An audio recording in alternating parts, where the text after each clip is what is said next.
Welcome to the CBS Radio Mystery Theater Archives, the only YouTube channel which has the original classic episodes of the CBS Radio Mystery Theater in order with no ads.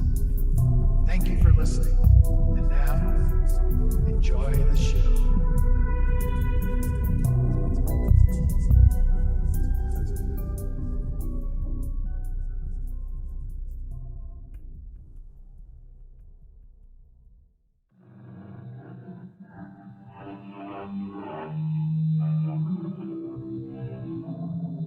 Come in. Welcome. I'm E.G. Marshall. Dame Fortune is a fickle gypsy, always blind, often tipsy. At times, for years and years together, she'll bless you with the sunniest weather, bestowing honor, pudding, pence. You cannot imagine why or whence. Then in a moment, presto, pass. Your joys are withered like the grass. Ah, yes, Dame Fortune. Is there a foolproof way to keep her affections? But it's murder. Yes, it's murder. It's against the law to murder. Against the law of God and man. Didn't you say once, it's against the laws of God and man to steal? Yes, but murder is... Is what? Worse? Once you start, it all comes down to murder, eventually, doesn't it? But what? There has to be a murder. Now, whose? Yours or hers?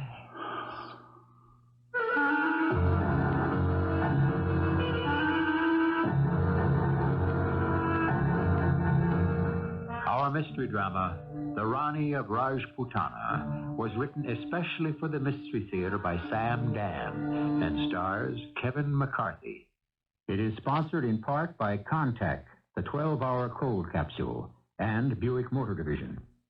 I'll be back shortly with Act One. Said Mr. Henry David Thoreau, there is never a moment's truce between virtue and vice.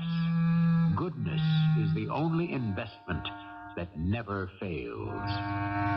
Henry David should have stuck to his specialty, which was the philosophy of good and evil. When he talks about investments, he is clearly beyond his depth, because any investment can fail, and many of them do. Investments are not controlled by philosophers, but by stockbrokers and counselors and trustees and all manner of experts. And some of these folks are human. Others are more than human. And still others are less than human. Very much like the rest of us. We're in the sumptuous offices of Mr. Leander T. Garrison. Yes? Who? Oh, no. What does the old hag want? I guess I'll have to see her. Listen, after she's been with me for about a minute, ring me so I can tell her that I've got an important call. This miserable, tiresome, wretched old... Why, Mrs. McNeese, come right in. How kind of you to call on me. Won't you have a chair? Thank you, Mr. Garrison.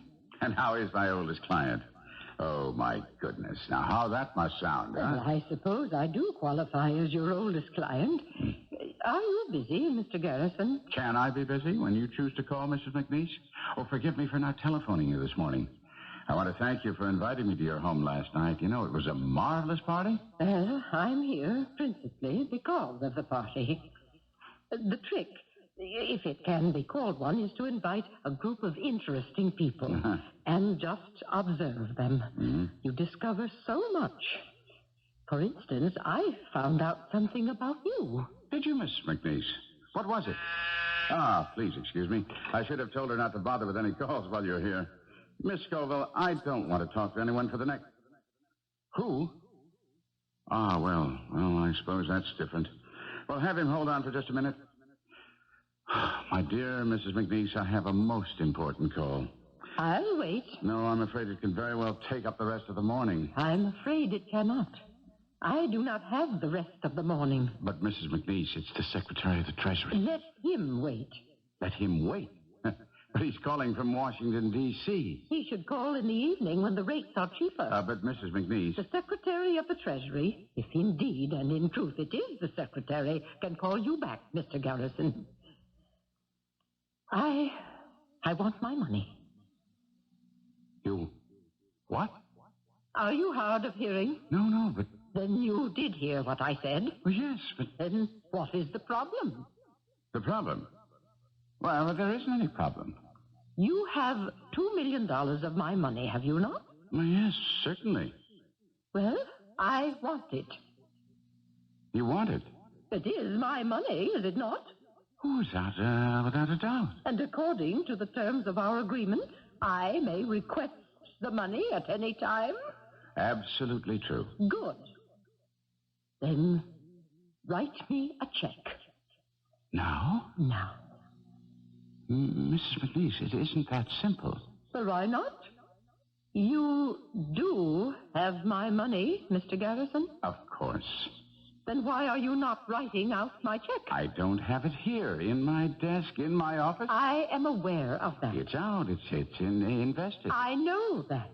And, I would have to liquefy those investments. Do so at once. But these are all splendid growth situations. I shall expect my check before the end of the day. But we may not be able to receive their full value, you know. Well, didn't you just say they were splendid growth situations? That's true, but you see, they haven't grown just yet. Well, that's not my problem. Would you agree? Well, of course. My agreement with you stipulates what, Mr. Garrison? That you are insured for the original amount of your investment. Precisely, sir. Now, do you have my money? Mrs. McNeese, may we speak frankly? No. No. When a man who is holding my money wants to speak frankly, I'm afraid it's a sign he doesn't have my money. Why do you want your money now, suddenly? Oh, well, I suppose I do owe you an explanation. It seems that before your telephone rang, and I see you're still holding on. You might hang it up. I told you I discover things about people at my parties. And I had discovered something extremely interesting about you last night. Do you know what it is? You're a thief. Now, see here, Mrs. McNeese. Yes, you're a thief. You have these sumptuous, luxurious, I might even say sybaritic offices. You are supposed to be one of the most astute and successful investment counselors in town. This is an extremely serious accusation, Mrs. McNeese. For all I know, you may be. But I cannot countenance a thief. And therefore, we have come to a parting of the ways. Why do you call me a thief? Quite simply, a thief is one who steals. And what have I ever stolen? That tiny copper statuette on my dining table during the party last night. Oh, I'm sure you must be... Mistaken? Oh, no. The room was crowded. The party was at its height. And for no reason, I just happened to be looking at you. I saw your hand move towards the statuette. You paused. You tried to be sure you were unobserved. And then your fingers closed over the statuette. And with a single quick motion, you swept it into your pocket. I'm sure you must have me confused with someone else? Oh, no. Mr. Garrison, my vision is perfect. It appears to be such a trumpery, a little gewgaw, too. Well, then why would I want to steal it? Well, you know who it is, don't you? It's the Rani of Rajputana, the Queen of Thieves. You were probably irresistibly drawn to her. I never even heard of such a thing. Nevertheless, you behave like a common thief. And if you cannot be trusted with a little copper statue, barely 5 inches high, I cannot trust you with my $2 million either. Now, Mrs. McNeese, let me make a confession. Ah? I did steal your little statuette. I knew that all along. I don't know what happened to me. What came over me? I just felt the urge, and so I just placed it in my pocket.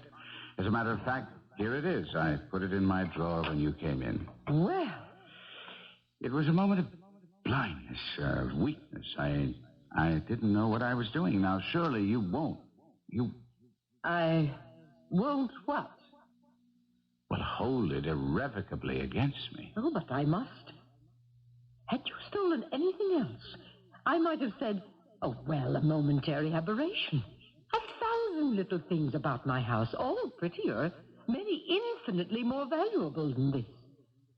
But anyone who steals the Ranee of Rajputana is a thief in his heart. Mrs. McNeese. My late husband, Angus Douglas McNeese, was an officer in the Rajput regiment in India. He knew the customs of the country. Every thief must have a statue of the Rani, which he worships. It is good luck charm. Well, surely, Mrs. McNeese, you cannot believe But that I do. And therefore, I will expect my check. The market closes at 3:30. You should have completed the necessary transactions by that time. I shall expect the check by 4. No later. But, Mrs. McNeese... You do have the money? Of course. Of course. Then there should be no problem at all. Till 4, then. And keep the statuette.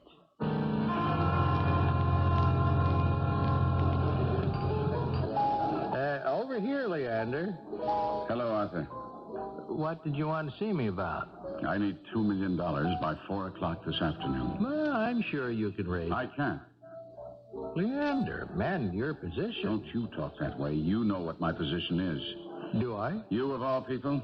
Because of you, I'm flat broke. If it weren't for you, No. If it weren't for time, you'd have found someone else. So what did I do? I booked your bets when you asked me to. I introduced you to various places where they plan high-power games of chance when you asked me to. All right, I know. Mrs. McNeese, one of my investors, wants her money back. Now, give it to her. I told you I don't have it. And I already told you what to do. Raise it. How?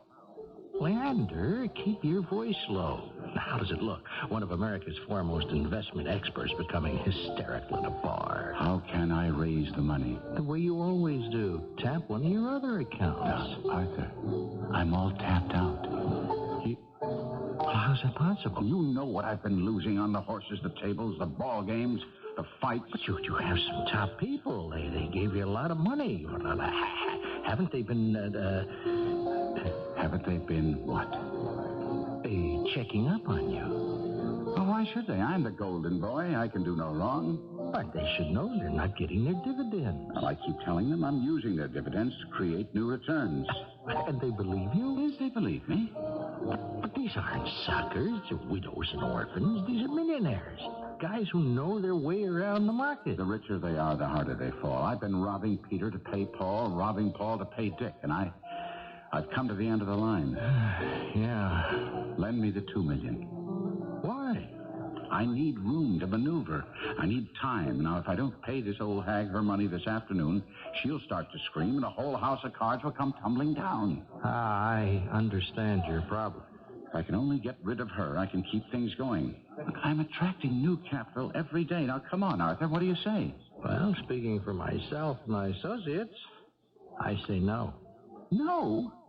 How can you say no? I've got a gold mine. You had a gold mine, but you also have a disease. Now, it's the kind of disease that completely ravages a man and finally kills him. Oh, you are in the terminal stages. I just can't stand by and allow this dreadful woman to bring me disgrace, even send me to jail. It is a problem, Leander. There's no question about it. Suppose we could get rid of her? Why would I want to get rid of her? No, I'm just talking. There are people who arrange these things. What things? You know what things. You know what I mean. Yes, and I think we should end this aspect of the discussion. What else is there to discuss? You know such people. You're tied in with the mob. The mob? All right, call it what you want. The underworld. People who can get rid of people who are troublesome. Leander, I think you're becoming troublesome. I'm desperate. Believe me. I believe you, but I can't help you. You're a chump and a sucker. You had it all, and you blew it. You had 1,000,000 calls, Mr. Garrison. Did I, Miss Scoville? Are you all right, sir? Yes, I'm fine. Is that clock right? Oh, it's always right. It's exactly 1 o'clock. Oh, Mr. Carrigan wants you to prepare a portfolio for him. That's the Mr. Carrigan. And they want to do a TV program about you. It's that big network show. I'll get to all that presently, Miss Scoville. Meantime, I don't want to be disturbed for a while. I understand, sir. Let me have several sheets of my personal stationery. I want to write a note. Oh, yes, sir. Here you are. Thank you, Miss Scoville. To whom it may concern, I look at the irreparable ruin of my life, and I see there's nothing I can do but end it. I have squandered my talents, corrupted my character, debased my ideals, and betrayed the trust of my clients and friends. I pray for forgiveness up above and here below. Leander, Tecumseh, Garrison. Put away the gun. What? Put away the gun. Who? Who's that? You prayed. I have answered. Who? Who are you? Who are you?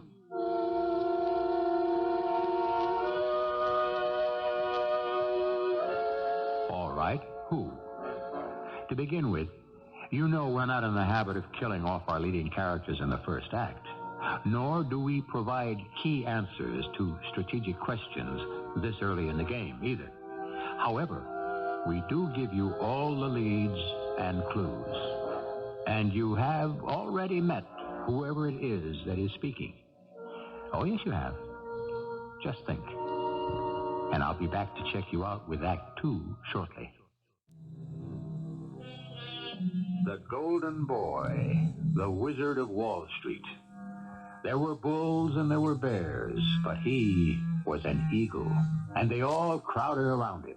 Take my money and make me rich, they clamored, and he took their money, and he made them wealthy beyond their dreams of avarice.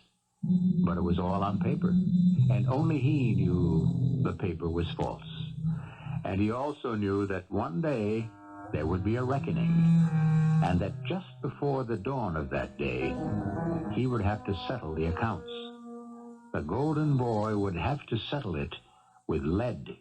Put away the gun. Who is that? You prayed. I have answered. Who are you? Where are you? You are looking at me. I am on your desk. What? I am the Rani of Rajputana. A statue? That little statuette? That little copper thing? It's talking to me. It can't be. Why can it not be? Because You prayed. I heard. But now you must put away the revolver. Carefully. No. It is not my imagination. I am the Rani, The Rani? the queen of the thieves. I didn't pray to To you. whom else did you pray? Or to the Almighty? Yes, of course. But you have rejected his answer. His answer? His answer was to go to Mrs. McNeese, confess, and beg for mercy. How can I do that? That was his answer, was it not? Yes. It was unacceptable. So you prayed to me. I don't recall. You liked my answer better. Your answer? What answer? Go to Mrs. McNeese and kill her. Oh, no. Why, oh no. You must go to Mrs. McNeese. Is that not so? Yes. And when you get there, you can do one of two things. Ask her for mercy or kill her. Please. And you have already decided to kill her. But I'm not a killer. Of course you are. You are one of my thieves. I wouldn't know how to kill anyone. I will show you. But murder? I hear the same tone in your voice. What tone? It's just as you sounded years ago, when for the first time you said, but steal? Remember? Yes, but stealing isn't... Isn't? What? As bad? It comes to the same thing in the end, no? There must be a murder now. Yours or hers? Which do you choose? Poor foolish Leander Tecumseh Garrison, you think to hide the truth from me, the Rani of Rajputana, the queen of thieves. I shall tell you how to kill her. But it won't do me any good to kill her. It will save you. Nothing will save me. Suppose I did kill her. You would be free. I'll never be free. You're thinking about that old-fashioned spirit called conscience. Forget her, my son. She has practically gone out of style. See these messages on your desk? How all these people want you to take their money? Take it. And what will I do with it? Gamble it away? And this affliction, I'll never be free. That's why you need me to help you. At 4 o'clock, she will be alone in her apartment. Kill her. No. See the newspaper on your desk? East Side Killer strikes again. He is one of my thieves. He will help you. Help me? What do you mean? He will take the blame. He doesn't mind. One more murder. But He robs and kills wealthy people. They will think he killed Mrs. McNeese. You know who that is? You must answer it. Answer. Hello? Mr. Garrison? Oh, yes. Shall I expect you at 4? At 4. Or shall I telephone my attorney? Now, why would you do a thing like that? I wouldn't if you came here prepared to make a settlement.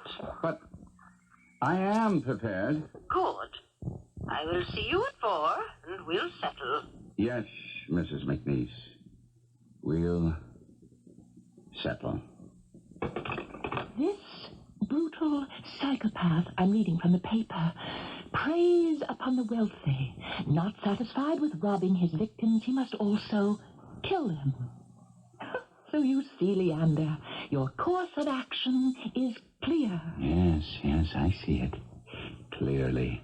I know what I must do. I know the answer, not your answer, but the true answer. I'll confess to her. You'll go to prison. I belong in prison. You'll die in prison. Oh, my mind's made up. Yes, I've sinned. I must pay. You have sinned. You must pay. Those were her words. Whose words? Your mother's words. Your strict mother. Your righteous mother. How you hated her. I didn't hate her. That's why you became a gambler and a thief. It isn't true. You're talking to me, the Rani. You were going to show her. I brought her happiness, joy. I became successful, wealthy, famous. Yes, you built a glorious, glamorous palace, but underground, where it can't be seen, the foundation rests on sand. Beneath the gilded paint, the wood is rotten. From the beginning, you lied, cheated, stole, hoping to be caught. No, that's crazy. Why would I want to be caught? To pay back your mother. But it was all in vain. She went to her grave believing in your goodness, convinced that her teaching had guided your life. I am going to confess to Mrs. McNeese. Are you? And take what's coming to me. Take your medicine like a man. That's what Mother always said. Now it's over. And I feel relieved. I no longer have to maintain this fantastic pretense. Don't worry. I'll save you. Yes? Mr. Garrison, the president of the State University is calling. They want to give you an honorary degree and to ask you to speak at the commencement ceremonies. Tell him I'm out. You're going to give that up? The publicity, the power, the adulation of the crowd? Yes. Would you like to bet? Yes. You're incorrigible. You simply cannot resist a losing wager. We'll see. Of course.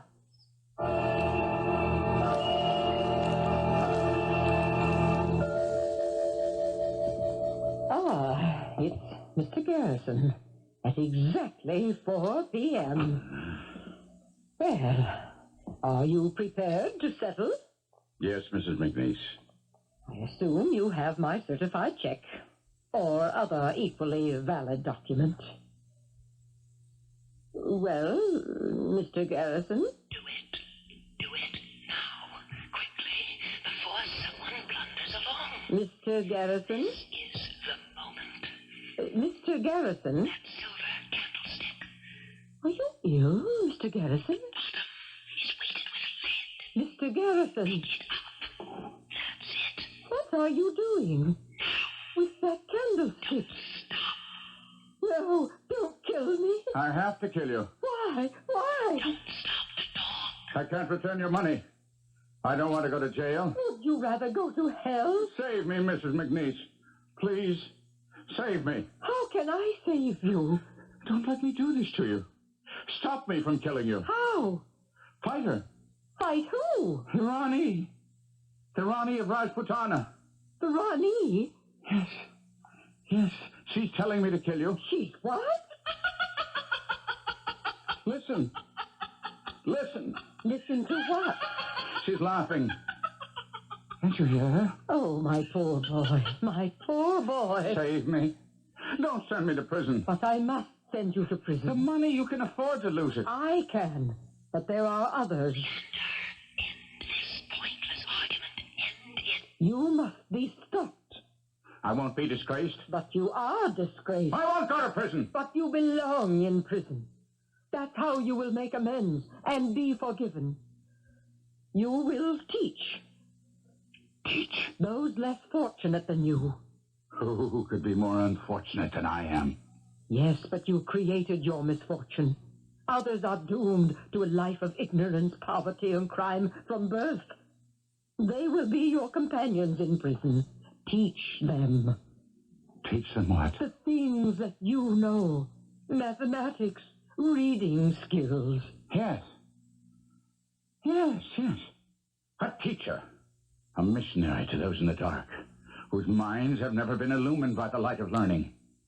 I'll do it. You don't mean a word of it, Leander. Kill her now. No. I'm saved. Mrs. McNeese, you have saved us both. Will you bet? Leander, you will see. It is the right thing to do. Yes. Yes. Rollo Burns, the district attorney, is a dear friend of mine. We will arrange for a quiet surrender and confession on your part. Now let us discuss it with him, shall we? Kill her. You know you have to do it. See what she's doing? She's going to lift up the telephone. Don't let her. No, what is Rollo's private number? Disgrace, ruin, prison. Is that what you mean? All you need is time. A little bit of time. You can cover your tracks. You're doing the right thing, Leander. I'm proud of you. You're the rich, famous Leander Tecumseh Garrison. Where will you have the good times? In prison? The cars, the boats, the women. In prison? You won't be there long. In a few years, parole. You have a ready-made Patsy, the East Side killer. Let this be his murder. One more, he won't care. What are you waiting for? We shall tell the district attorney that you have sinned, but that now you are willing to pay. Where have we heard that before? You are willing to take your medicine like a man. That, Leander. Her hand is moving toward the telephone. Don't let her lift it. Don't let her dial. Don't let it ring.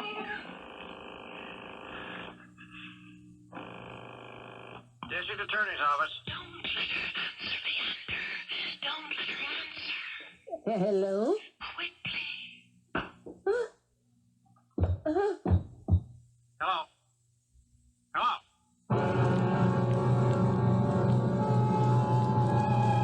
Now what? When you become involved with murder, there are 3 stages when things can go wrong. Before, during, or after. These, of course, are similar to the 3 acts of a play, which means that life imitates art, or that art imitates life. In any event, we've had the before and during. Now we shall be concerned with the after, which comes in its natural place. Act 3. The ultimate argument is the lethal blow, and thus the dispute is settled forever. And to death it matters not who was right and who was wrong. Death accepts all, regardless. However, there still may remain a problem with the living. Every assassin faces that particular problem, doesn't he? Hello? Hello? Replace the telephone. I killed her. Yes. What am I going to do now? Knock some of the furniture over. Do it. Good. Now, break up some glassware. Now, take off her diamond rings. But that's what the East Side killer would do. Her rings, the diamond brooch, and the bracelet. Put them in your pocket. Yeah. Oh, her purse. She usually carries several $100s with her. I better go. No. Open your briefcase. Those little silver dishes. Yes. That diamond-encrusted box. Take it. Now. Take everything. Now, I have to go. Where's the back door? Oh, you fool. No. Out the front. The front. Don't deny you were here. You had a 4 o'clock appointment. You transacted your business, and you left.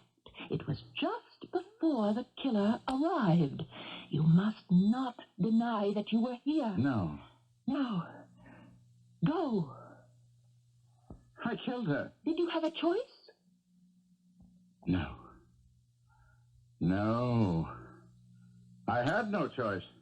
Spoken like a true subject of the Rani of Rajputana.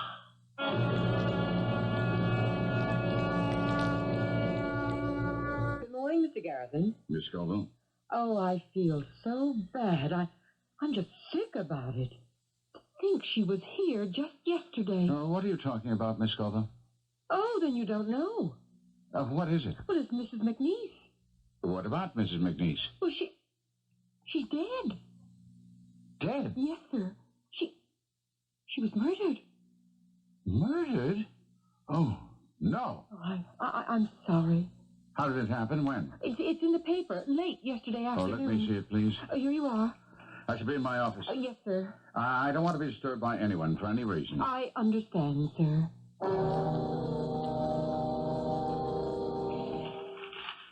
Wealthy widow robbed and murdered.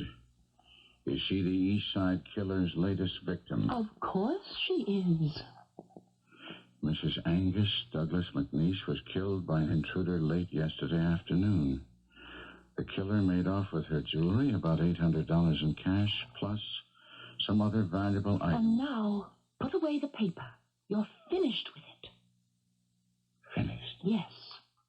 No one suspects you. Why should they? Now, pray to me. Pray to you. You have been praying to me since she walked in here yesterday morning. Place me on your desk. I'm your queen now. When you need my help, look at me. Pray to me. Yes. Yes. Now, get busy and make some more money. You are Mrs. Lewis? Yes, I am, Sergeant. And where were you? Wednesdays I'm off from noon on. You left at noon? I did. Where did you go? To my married sister's house. She's having trouble with her daughter, so I thought I'd go there. When did you get back here? I spent the night. At your sister's? Yes, you see, I wanted to acquaint Marian, my niece, with the facts of life. My sister simply cannot say the things that must be said to a young girl. Well, you came back here when? It was 8 a.m. Oh, Mrs. McNeese would raise the devil with me if I was ever late. I came in, I screamed, and someone called the police. You told the foot patrolman that you found the body on the floor, her jewelry gone and her purse empty. Yes. What else was missing? Well, what else? A few small silver dishes, a little box with jewels in it, you know. The stuff that's obviously worth money, and that a crook would sort of stuff in his pocket. Anything else? Yes. I didn't see it around, and I still don't, so I guess he took it too. Although for the life of me, I can't figure out why. What's that? It's the, Rani, something. The Rane of Rajputana. Some such place, whatever she called it. Yes, but what is it? It's a little statue. It was about 5 or 6 inches high. What kind of statue? Ugly little thing. One of them very heathen-looking women. You know the kind. Made out of brass or copper, something like that. Valuable? No, you could see it was cheap. I used to say to her, Miss McNeese, with all the nice things you got, why do you hold on to that cheap, homely Rani or whatever? And she'd say, oh, she's magic. Well, the old girl was getting on in years and maybe a bit soft, you know what I mean? And that was taken too? Well, it beats me why anyone would waste time on it. I mean, who'd buy it off him? Did you know if she had an appointment with anyone yesterday that you know of? Oh, yes, Mr. Garrison. Mr. Garrison? He's the big guy in the stock market or something. And he was here? He's supposed to be here at 4 o'clock. Do you know why? Business, I guess. Sergeant, do you figure maybe it was that East Side killer? Mr. Garrison, huh?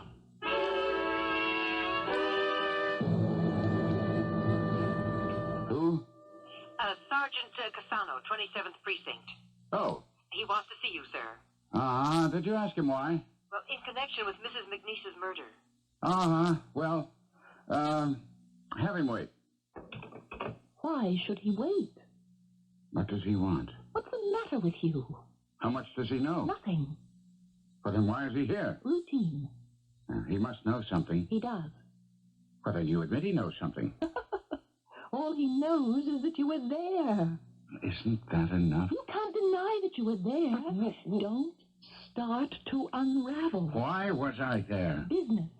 Have him come in. What kind of business? She was an old client. You had lots of business. No. He knows something. He knows nothing. I'm scared. Don't be. I'll give myself away. You won't. I'll help you through. You must. Please. I will. Now have him come in. Go ahead.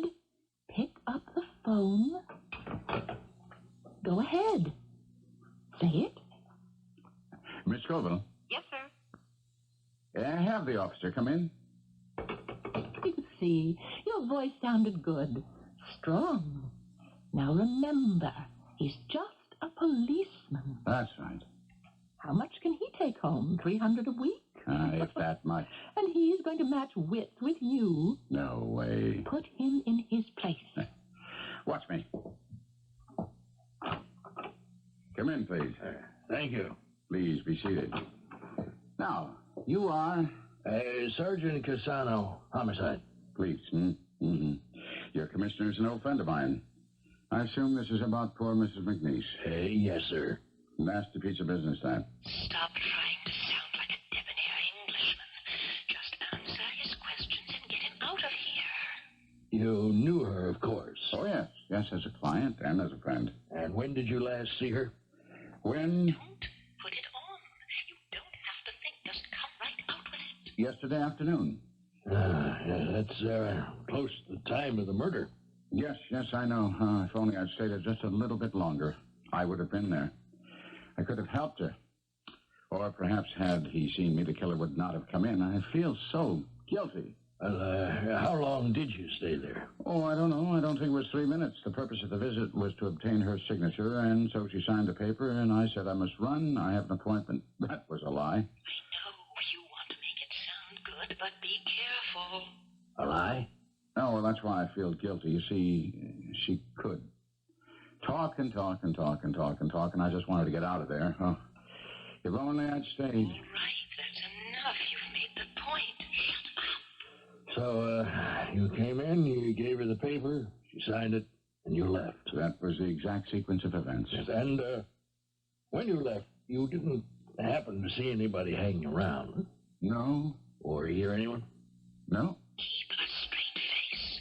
He really has nothing more to ask. He has to be satisfied. He's making up his mind. Well, Mr. Garrison, He's made up his mind. I guess that's all. I saved you. I said I'd save you, and I did. I'm your queen and your goddess now. Goodbye, Mr. Garrison. You will worship me always. Goodbye, Sergeant Cassano. Mr. Garrison, what is that little brass, or is it copper statue on your desk? It looks like... It looks like what? Looks like the thing Mrs. Lewis was... Don't touch that. Put that down. Well, it fits the description of... where did you get this? Tell him he gave it to you as a present. Tell him anything. Put it down. It's a holy statue. It's my Rani of Rajputana, my goddess. Mr. Garrison, I'm only She asking... is a sacred goddess, my goddess. You're defiling my goddess. Now, just a second. The queen of thieves. And you're a policeman. You've polluted her.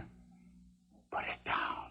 Mr. Garrison! I said put her down. Put her down, or I'll kill you.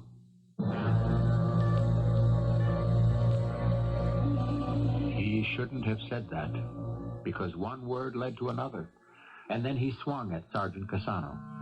He was arrested. Mrs. Lewis identified the statuette, and the whole truth came out. Everyone talked about it, and then it was soon forgotten. Now, nobody even talks about it anymore. I'll be back shortly. Appearances. Appearances. So much of the time, that's all that counts. Appearances. Men and even nations radiate strength and power, and we fear and respect them for it. And yet, all the while, the center is hollow. Our cast included Kevin McCarthy, Marian Seldes, Joan, Shay, and Earl Hammond. The entire production was under the direction of Hammond Brown.